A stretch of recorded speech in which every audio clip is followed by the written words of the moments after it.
Hey everybody, welcome back to Carbon's DIY Garage. Let me show you the toys that I've got today to play with.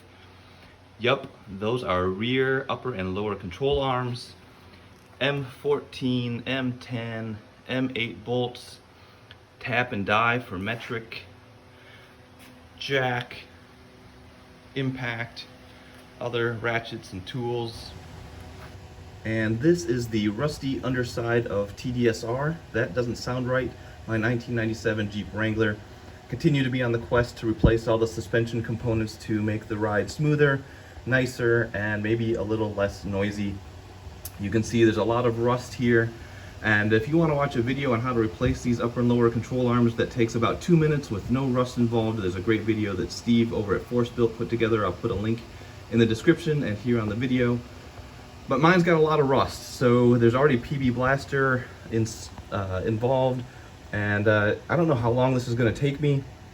I'm not going to show you turn by turn of the wrench because it's literally 2 bolts and nuts per control arm, and then a bracket as well for the upper control arms. But it should be no big deal as long as the rust doesn't get in the way. I thoroughly expect this to take me quite a while, maybe multiple days, just doing one control arm at a time. But we'll get it done, and I'll show you some issues I run into along the way. Looking at the new control arms, there's one thing that I want to mention, or maybe two, before I get started. And I'll put a link in the description for the control arms that I'm using. But when you install the new control arms, if you have to jack the vehicle up, make sure the jack is down and the vehicle is on its own weight before you torque the control arms down. And that will make sure that you prevent the bushings from binding if you torque them in the air, and then you lower the Jeep, these bushings will get loaded, and you could have some bushing issues. So make sure the Jeep is fully on the ground before you torque things down. And also make sure you do watch that torque, because you've got basically crushed sleeves inside these bushings.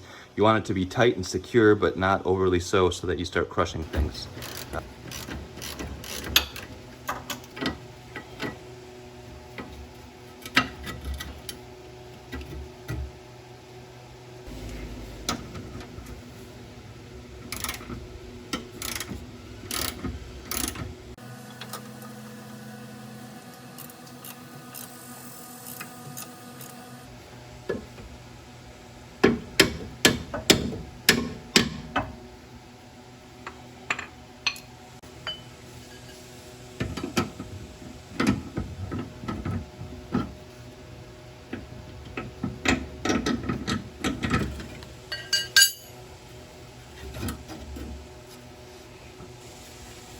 Well, the driver's side upper rear control arm is out. Just comparing the two, so the bushings, honestly, there's a little separation here between the old bushing and the frame of the control arm versus it being nice and flush here, but definitely not all beat up, so that's interesting. Also, the bolts came out really easier than I thought they would, so I am going to just take my tap and die set and clean the threads and reuse the hardware. You can see the ones that I bought, they're a little bit longer, so if I can reuse the old bolts, I'll try and do that. And then I'll also clean up the surface here, put a little bit of grease on it before I reinstall everything.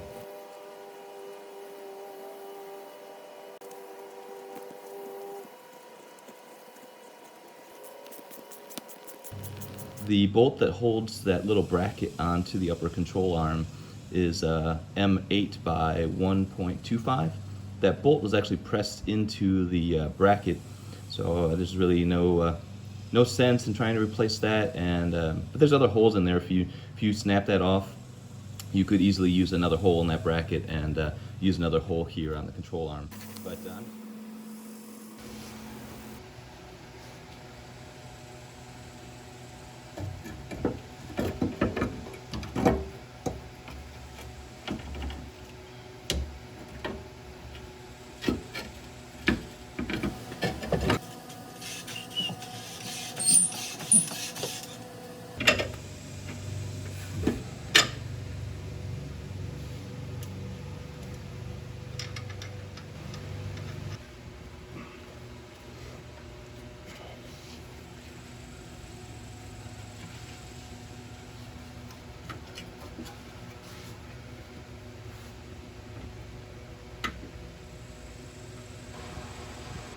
All right, so driver's side upper control arm is installed. Took an hour and a half.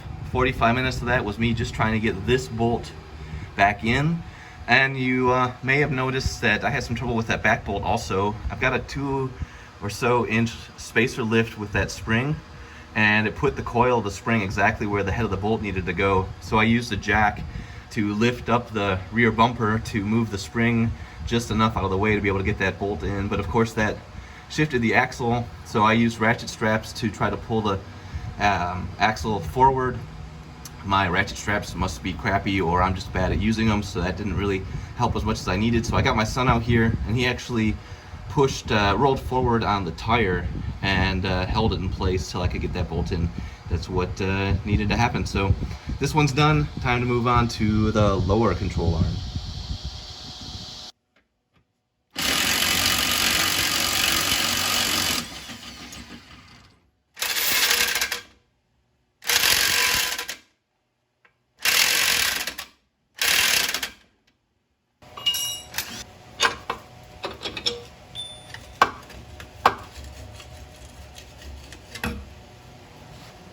Driver's side lower control arm is out. That was a little bit of effort, mainly just they're 20 millimeter sockets that you need to get those off, and I don't have that, so I was trying to use 7/8 and 13/16, and just made it a real shoulder bear to get up in there. But bushings are in pretty rough shape, so glad to be getting rid of this control arm.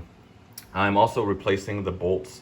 These are also M14 by 2.0 bolts, but I'm glad these nuts and the bolt head are 7/8 socket instead of the 20 millimeter. So tools that I have, so that'll be nice. But I'm gonna go ahead, and you can see the bolts are basically the same length, and I'll put a link in the description on where I got these.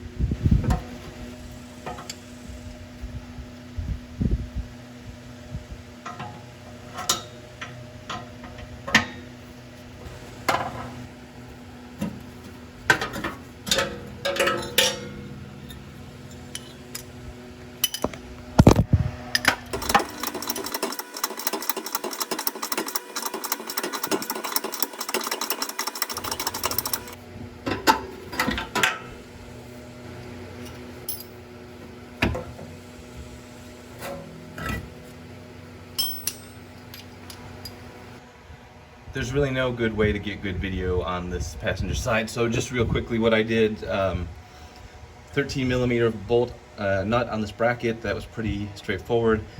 Getting the bolt and nut off of the back here is pretty straightforward. Getting the bolt and nut off, where did it go? Here on the forward side is a real pain in the butt because the muffler is completely in the way. I took the 2 isolators off for the exhaust pipe, and I can get the muffler moved out of the way just barely to get it all taken apart. Putting it back together, do this bolt and nut first, then of course you got the bracket there. And then for this bolt back here, I again jacked up on the bumper to raise the spring so that I could get the bolt to at least for my case, because I've got these spacers, I had to lift the spring up. And then once I got the bolt in a little bit, I had my son come out, and he actually rocked the tire back and forth to help me get in alignment. And this bracket actually, come-alongs would not have worked because I actually needed to move the axle back a little bit. So he pushed back on the tire, rotated the tire backwards, and by rolling it back and forth, I could get the bolt to move through the bushing a little bit at a time, and that's the technique that worked for us.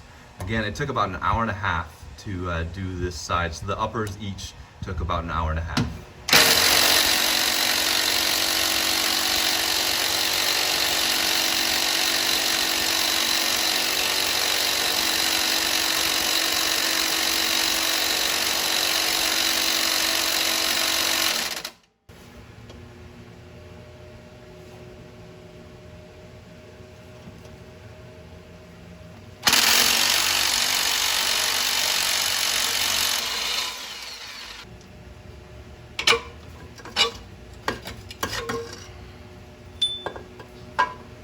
Well, compared to the driver's side, this one was a lot more difficult to get out.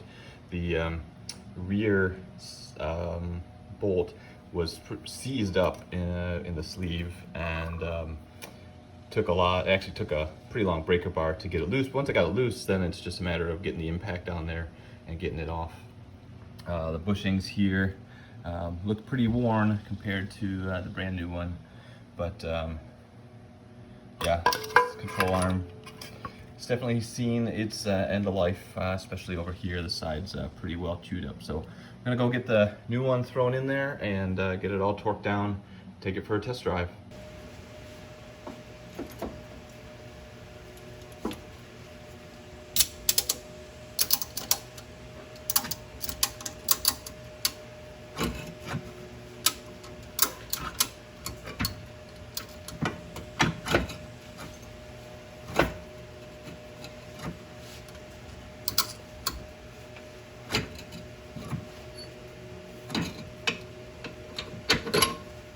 All right.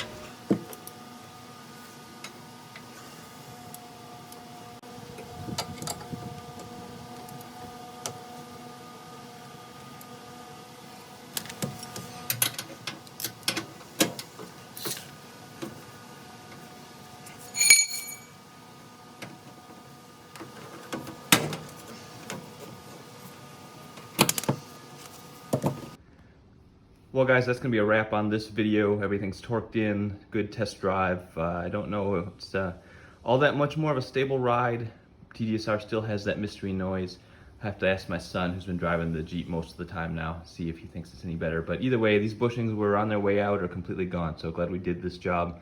Took me about 4.5 hours, hour and a half for each of the the upper control arms, half hour each for the lowers. The hard part for the uppers, like you saw, is just that bolt that's kind of hidden within the spring, and moving the frame around to get it all to line up. Not a horribly complex job, just takes some time and some sweat. If you want to see it go faster with a whole lot less rust, I do recommend you go check out Force Built YouTube channel. Steve's got a lot of great videos over there with another 97 4-cylinder engine Jeep Wrangler, doing a lot of work on JJ over there, so check that out. Otherwise, link in the description for all the piece parts I used, and subscribe to the channel. We're gonna keep moving on. I think next is gonna be the front control arms, and then eventually we'll get to the springs and shocks. But always something going on with TDSR, so subscribe to the channel and see what's next. Until that next time, have a good one.